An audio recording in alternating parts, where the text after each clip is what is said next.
Basi tumejumuika hapa kusema pole kwa wanafamilia, ndugu jamaa na wote wa hii familia, ili Mungu awafariji, awape nguvu katika hii safari, hasa wakati huu mgumu ambapo wanamuomboleza mama yao ambaye Mungu alimuita kwake.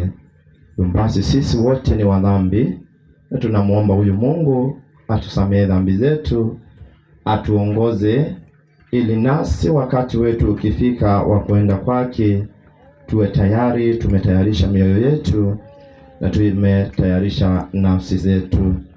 Na hili dini wa Watamaitu, tunamshukuru Mungu kwa sababu ya baraka zake, kwa kipaji cha uhai na kwa hii familia kwa ujumla.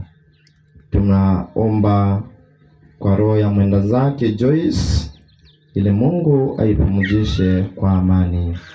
Tunaombea amani, upendo, utangamano na ushirikiano katika hii familia, hasa wakati huu mgumu.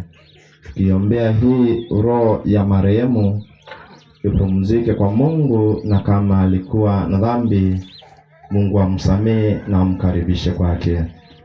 Basi tuombe msamaha wa dhambi, tuweze kuwa tayari kuadhimisha mafumbo haya matakatifu.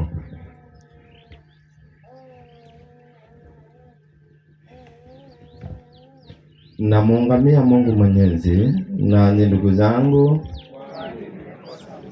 kwa mawazo, kwa maneno, kwa vitendo na kutotimiza wajibu. Nimekosa sana.